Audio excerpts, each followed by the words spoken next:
ॐ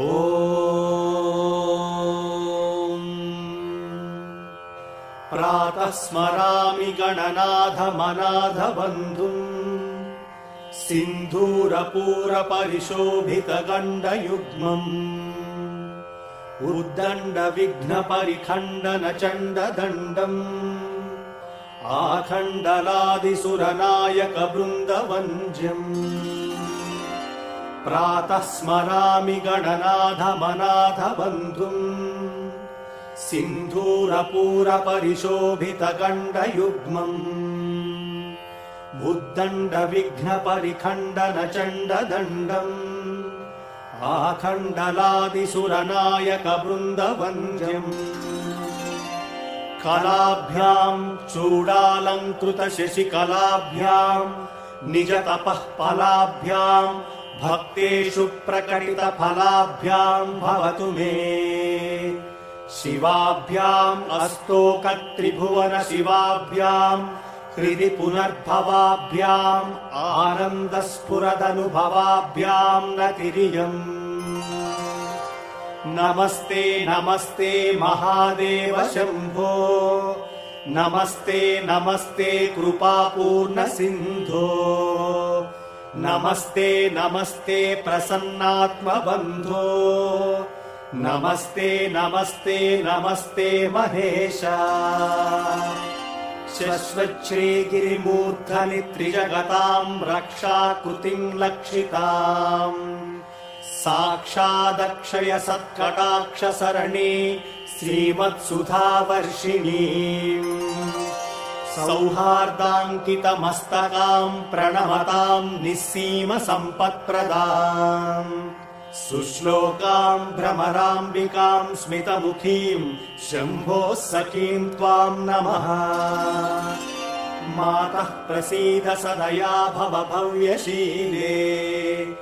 लीलालवाकलितदैत्यकुलापहारे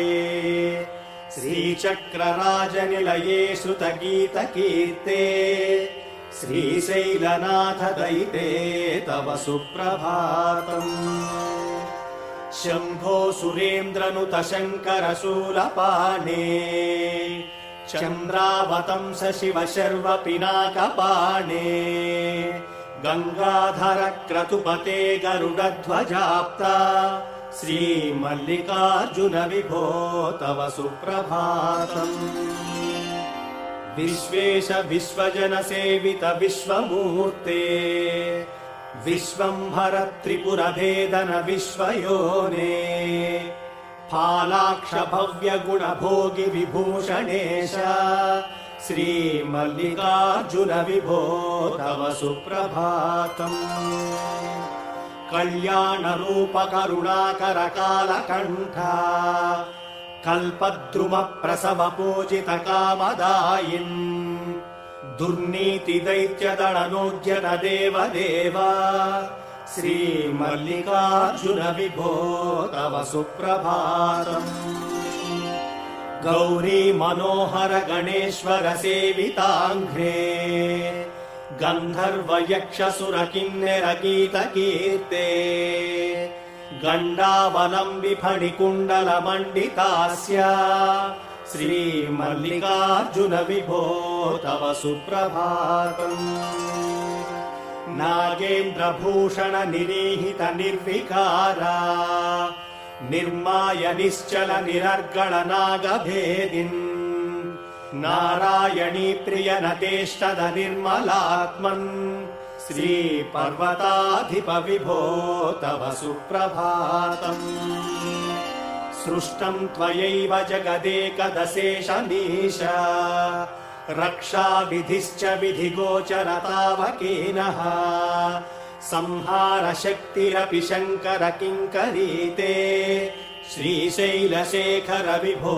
तव सुप्रभातम् एकस्त्वमेव बहुधा भवभासि लोके निःशङ्कधीर्वृषभकेतन मल्लिनाथ श्रीरामरिप्रिय सुखाश्रय लोकनाथ श्रीशैलशेखर विभो तव सुप्रभातम् पाताळगङ्गजलमज्जन निर्मलाङ्गाः भस्मत्रिपुण्डसमलङ्कृतफालभागाः गायन्ति देवमौनि भक्तजनाः भवन्तम् श्रीमल्लिकार्जुन विभो तव सुप्रभातम्। सारस्वताम्बुयुत भोगवती श्रितायाः ब्रह्मेश विष्णुगिरिचुम्बित कृष्णवेण्याम् सोपानमार्गमधिरुह्य भजन्ति भक्ताः श्रीमल्लिकार्जुन विभो तव सुप्रभातम्। श्रीमल्लिकार्जुन महेश्वर सुप्रभात स्तोत्रम् पठन्ति भुवि ये मनुजाः प्रभाते ते सर्वसौख्यमनुभूय परानवाप्यम् श्रीशाम्भवम् पदमवाप्य मुदम् लभन्ते। श्रीमल्लिकार्जुन महेश्वर सुप्रभात स्तोत्रम् पठन्ति भुवि ये मनुजाः प्रभाते ते सर्वसौख्यमनुभूय परानवाप्यम् श्रीशाम्भवम् पदमवाप्य मुदम् लभन्ते।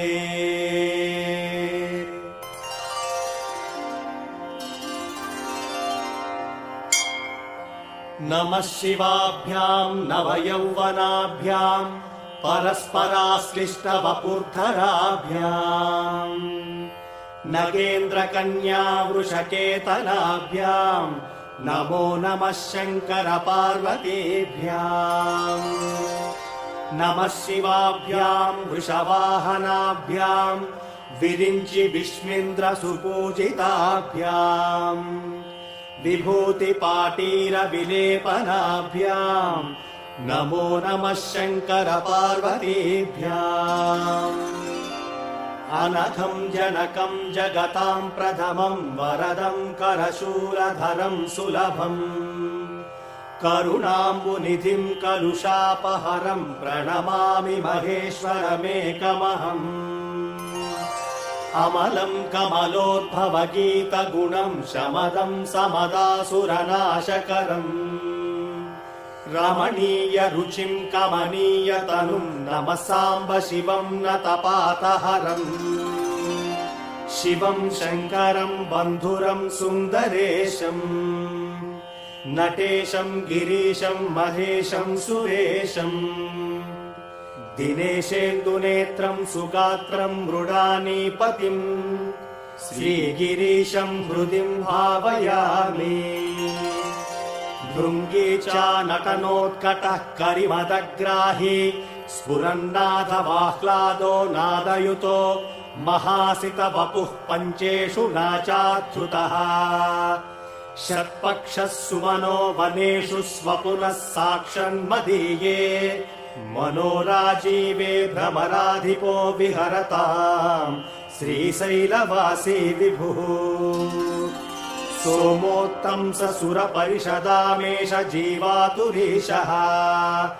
पाशच्चेत्ता पदयुगजुहाम् पुल्लमल्ली विकासः ध्येयो देवः प्रकटितवधूरूपवामात्मभागः श्रीशैलाग्रे कलितवसवतिर्विश्वरक्षाधुरीणः वीणम् पाणौ शिरसि तरुणोल्लासमेनाङ्कखण्डम् पार्श्वे वामे वपुषि तरुणीम् दुक्षुकारुण्यलीलाम् भूतिम् पाले स्मितमसि मुखे गाङ्गमम्भः कपर्दे बिभ्रत्प्रेम्णा भुवनमखिलम् श्रीगिरीशः सपायात्। श्रीशैले स्वर्णशृङ्गे मणिगणरचिते कल्पवृक्षालिसीते स्फीते सौवर्णरत्नस्फुरित नवगृहे दिव्यपीठे सुभार्ये आसीनः सोमचूडः सकरुणनयनः साङ्गसस्मेरवक्त्रः शम्भुः श्रीभ्रामरेशः प्रकटित विभवो देवता सार्वभौमः यो योगी वृन्द हृदयाम्बुजराजहंसी मन्दस्मितस्तुतमुखी मधुकैटभग्नी विघ्नान्धकारतटभेदपटीयसी सा मूर्तिः करोतु हि कुतुकम् भ्रमराम्बिकायाः कस्तूरी तिलकाञ्चितेन्दुविलसत्प्रोद्भासि पालस्थले कर्पूरद्रवमिश्रचूर्णकपुरामोदोल्लसद्वीटिकाम् लोलापाङ्गतरङ्गितैरतिकृपासारैर्नतानन्दिनीम् श्रीशैलस्थलवासिनीम् भगवतीम् श्रीमातरम् भावये राजन्मत्तमराळमन्दगमनाम् राजीवपत्रेक्षणाम् राजीवप्रभवादिदेवमकुटैः राजत्पदाम्भोरुहाम् राजीवायतपत्रमण्डितकुचाम् राजाधिराजेश्वरीम् श्रीशैलस्थलवासिनीम् भगवतीम् श्रीमातरम् भावये श्रीनाथधृतपालितत्रिभुवनाम् श्रीचक्रसञ्चारिणीम् गानासक्तमनोज्ञयौवनलसद्गन्धर्वकन्याधृताम् दीनानामतिवेलभाग्यजननीम् दिव्याम्बरालङ्कृताम् श्रीशैलस्थलवासिनीम् भगवतीम् श्रीमातरम् भावये उभौ दर्वीकुम्भौ मणिकनकसम्भावितगुणौ दधाना पाणिभ्याममृतरसमृष्टान्नकलितौ कलाभ्या कल्याणी कलितसदना श्रीगिरिशिखरस्य सौभ्रामर्यम् वा रचयितुमदिष्टार्थविभवम् उभौ दर्वीकुम्भौ मणिकनकसम्भावितगुणौ दधाना पाणिभ्याममृतरसमृष्टान्नकलितौ कलाभ्या कल्याणी कलितसदना श्रीगिरिशिखरस्य सौभ्रामर्यम् वा रचयितुमदिष्टार्थविभवम्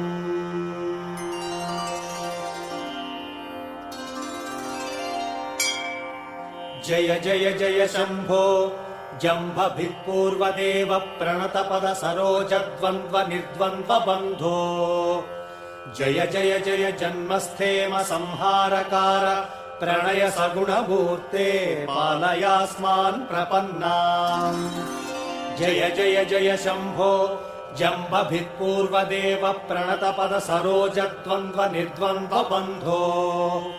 जय जय जय जन्मस्थेम संहारकार प्रणय सगुणमूर्ते पालयास्मान् प्रपन्नाम्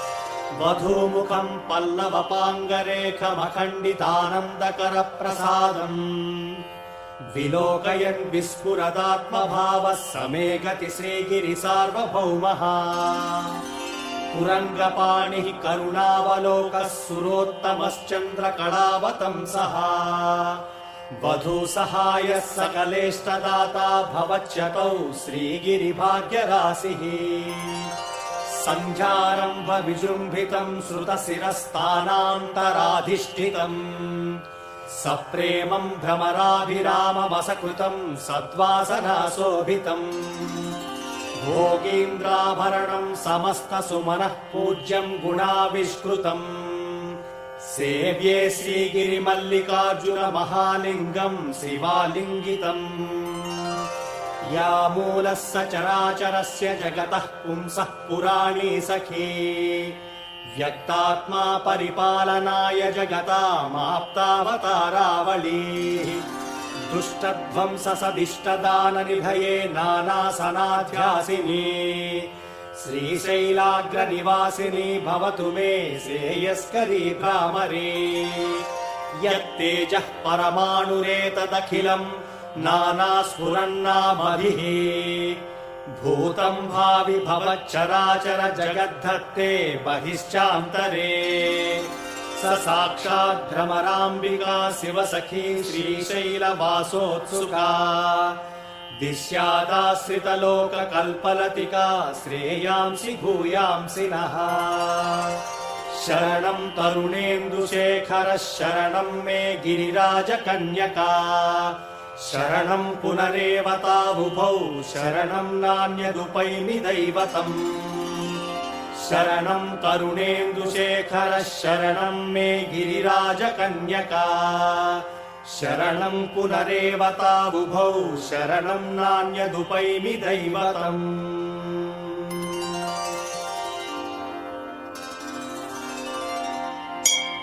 उमाकान्ताय कान्ताय कामितार्थप्रदायिने श्रीगिरीशाय देवाय मल्लिनाथाय मङ्गलम् उमाकान्ताय कान्ताय कामितार्थप्रदायिने श्रीगिरीशाय देवाय मल्लिनाथाय मङ्गलम्